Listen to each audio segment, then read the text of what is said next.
So friend of the show, Ahmed from MSNOW, formerly MSNBC, he had on Representative Anna Paulina Luna, who, of course, is a MAGA hack.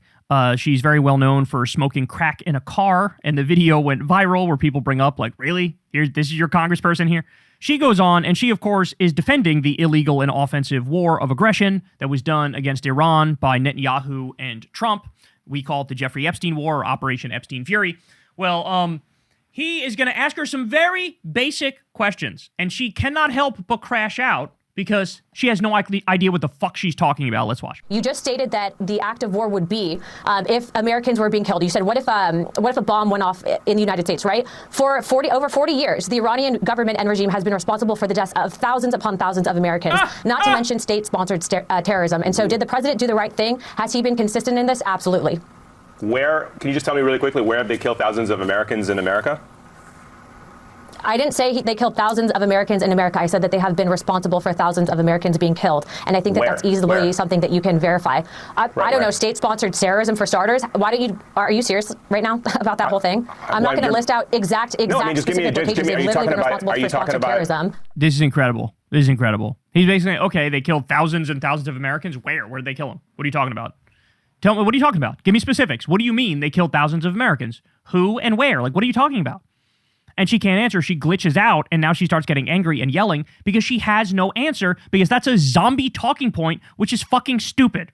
Okay? The idea that Iran, and the right has always said, Iran is the #1 state-sponsored terrorism. If you do this and ask them specifics, they will all glitch out and malfunction because it's total fucking bullshit. Everybody knows. It was the Saudis that did 9/11. The majority of the hijackers were from Saudi Arabia. They spread a radical version of Islam, or they did before MBS at least, that was Wahhabism, Salafism, that was jihadism basically, okay? It's the radical Sunnis, which are in ISIS and Al-Qaeda. Those are the terrorists when you think of like Muslim terrorism, right? That's who it is. It's not the Shias. It's not the Shias. Like, what are you going to do? Bring up Hezbollah? Hezbollah's a Lebanese militia that defends themselves from fucking Israeli aggression. That's who Hezbollah is. Like, what are you talking about? So they literally have to go back. I'm not kidding about this. They go back to like the 1980s when they talk about this, or they go back like the Beirut bombing and they try to stretch that out and blame Iran for that, even though that's a bit of a stretch. It's like an Iranian proxy, you could say, or the Shia militias in Iraq that were fighting back against the illegal U.S. occupation. They did like roadside bombs, and they use that to say they're terrorists. If it's Shias in Iraq defending themselves from U.S. occupation, I hate to tell you, that's not terrorism. That's you're invaded in a war and you fight back. That's what that is, right? So like, it's this total zombie talking point. The real terrorists are Israel and the United States and Saudi Arabia. Those are the real terrorists. That's what they won't tell you. Ayman knows this and is tripping her up with a basic follow-up question. Okay, you say they kill thousands. Where? What are you talking about? Give me specifics. And she can't give a single example because she knows it's bullshit. Are you serious right now about that whole thing? I'm not going to list out exact specific locations. They've literally been responsible for sponsored terrorism. Are you talking about the Iraq war where the U.S. invaded? You can start up by So he's trying to help her, and he's saying, wait, are you talking about the Iraq war where there were like Shia militias? And again, another reason that's a stretch is like, those were Iranian proxies. It wasn't like Iran themselves. And so, like, even their argument, even when you steelman it, you still are not quite there. The idea that, like, Iran does the terrorism, like, it's not true. It's just not true. That they just killed. Okay, the whole point of your network, if you want to actually talk about the facts, I'm giving you the facts. But I'm not going to sit here and argue with you about something that's commonly accepted and known. Congresswoman, you don't have a good understanding of the conflict. Well, I'm the one that's getting the briefings, not you. You're a pundit offering your opinion because you want clickbait, but are actually interested in the substance. No, not at all. We can talk about the fact that Obama sent millions upon millions of dollars to the Iranian regime. Oh my God. Oh, I'm about to crash out, dog. I'm about to crash out. She said Obama sent millions and millions of dollars to the Iranian regime. It was their money. Republicans have brought this up 1,000 times. They think they got this huge gotcha. No, the whole point of that money was, hey, the United States stole Iran's money through sanctions, and so we're going to give you back your own money that we stole in exchange for you creating no nuclear weapons and allowing the UN to go in there and regulate it and investigate it and make sure you don't enrich to the point where you can get weapons. That was the whole point. So they say this, they don't even know what they're saying. Like, it's literally just some AIPAC mailer told them, hey, this is what you say, and they just regurgitate it. I want to address that because it's not supported by your opinion and your network. No, not at all. Is this really even something that we're going to actually get to substance, or are you going to continue to attack this? No, it seems like you just want to filibuster. It seems like you don't really want to have a good faith conversation. Or you just don't like what I'm saying. We would have invited you on the air. This happens every time I'm on with you. Yeah, you keep coming on every time, and you keep stating a lot of things that are incorrect. The United States launched an attack on Iran. About it, except for you. The United States launched a war against Iran right now. Iran retaliated, in which American members. Strikes. Now she's going, that's not a war. Really, it's not a war. So when you murder the head of state, the Grand Ayatollah, you murder multiple people in the Iranian Revolutionary Guard Council, and you carpet bomb the cities, you bomb schools, you bomb hospitals, that doesn't count as a war? If that's not a war, what the fuck is a war? What is with this Orwellian bullshit? Everybody knows that's a war. Are you kidding me? Imagine a foreign country. Imagine China kills the U.S. president, kills the U.S. vice president, kills the Secretary of State, and then starts carpet bombing our hospitals in New York City. Like, when anybody look at that, oh, hold on, that's a limited special military operation. That's not a war. You guys sound like total fucking morons because you are. This is your brain on American supremacy, by the way. That's what this is. This is American supremacism. That's what this is. They call it American exceptionalism. That's a PR, fancy speak way of saying American supremacy. We're better than you because we're Americans. We don't need to provide an argument. When we do something bad, it's actually good.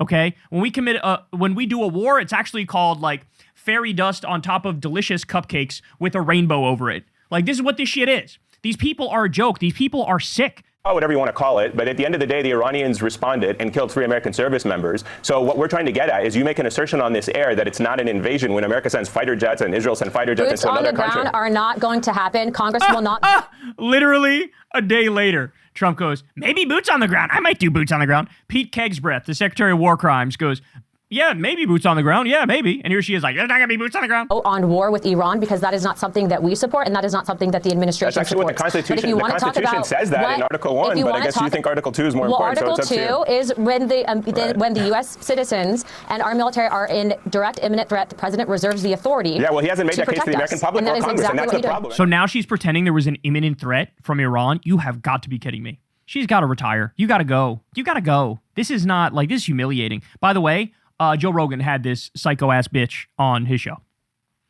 Right up there with Peter Thiel, Epstein's buddy, Elon Musk, desperate to get on the island, Elon Musk, Rape Island, Donald Trump, J.D. Vance, Mark Andreessen, Mark Zuckerberg, all the billionaires, Epstein's personal chef. She was also on Rogan's show. Cooked. Well, he's not going to give you classified intelligence information. He's not supposed to give it to me. He's supposed to give it to members of Congress. He's supposed to go give it to members of Congress. So what she's saying is, they were going to attack us, but we can't show you that evidence because it's classified. Oh my days. What are we watching? Goodness gracious. This is humiliating at this point. By the way, Washington Post already reported that everybody knew there wasn't a threat of imminent attack. In fact, Iran had agreed to the most hardline demands a couple hours before they were attacked by Netanyahu and Trump. They literally gave them everything they wanted and they said, we don't care, we're going to attack you. The Washington Post said they wouldn't have been a threat to the U.S. Mainland for literally at least a decade. That's what they said. And here she is going, oh, there was an imminent threat, but I can't tell you the specifics because it's classified. Fuck you. What makes you think that I haven't gotten it? You're only one. There are 435 members and 100 senators, and others have not gotten it. You're not the only one who gets to speak on behalf of the American people. Prior to the strike. Anyway, unfortunately, we're out of time. There was actually a really briefing appreciate you coming on. There you go. You don't want to hear the facts. They got a briefing. She smugly says, you don't want to hear the facts. You've been dodging and bobbing and weaving the facts like you're motherfucking Neo from the Matrix, bitch. Who are you kidding? You are a joke of a human being. A joke of a human being. And you should be in the fucking Hague for hard selling this disgusting war that's already killed at least 165 innocent, precious little girls between age 7 and 12. Oh my God, these people, they have no soul. They are so empty inside. They are so vapid.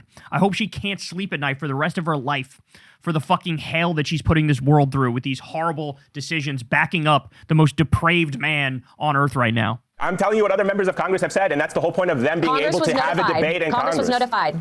That's not what members of Congress say, but really appreciate you coming on here and saying something different. Congresswoman Anna Paulina Luna. Really appreciate it. Thanks for coming on. Man, that was rough. Holy shit. Shout out to Eamon. I'm always amazed by people who can have a confident tone but be saying such bullshit.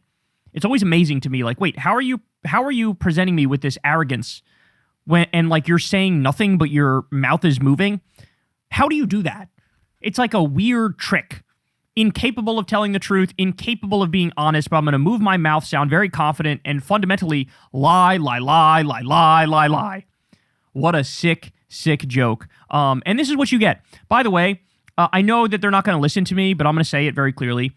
No Republican politicians should be invited on any news networks if they're serious about the truth and the facts and doing their jobs properly. There is no point, except Thomas Massey, he can come. There's no point in having Republican politicians on air when literally all they do is lie. That's all they do is lie. They lie, they warmonger, they suck off the billionaires. Nothing positive comes from it, and nothing is gained from having them on. Stop interviewing Trump, stop interviewing J.D. Vance, stop interviewing these fucking Republican congresspeople. It's not worth it. Instead, actually dedicate your network to the truth, to the facts, to the information. Like, that would help us get out of this mess. We will begin to get out of this mess if we cover these people appropriately. So, even though I think he did a good job, they're demons. These people are Satan. They are Satan in real life. And I think everybody's waking up to that fact now. All right, guys, that's the show, y'all. I love y'all very much. You guys know the drill. Everybody do me a big favor. Please subscribe to the channel. That helps out big time and costs you nothing at all. You, of course, can also subscribe on YouTube and click that bell icon below. You can support the show on Patreon and support Crystal Kyle and Friends on Substack. Sign up for that. That also is below. And go sub to the Corn's World YouTube channel where we do live Kyle and Corn episodes.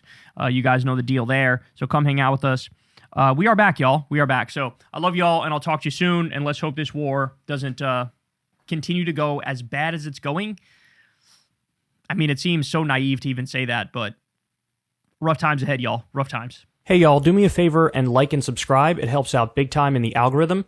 Click the bell as well for notifications when videos drop, and watch that video on screen right now. You know you want to.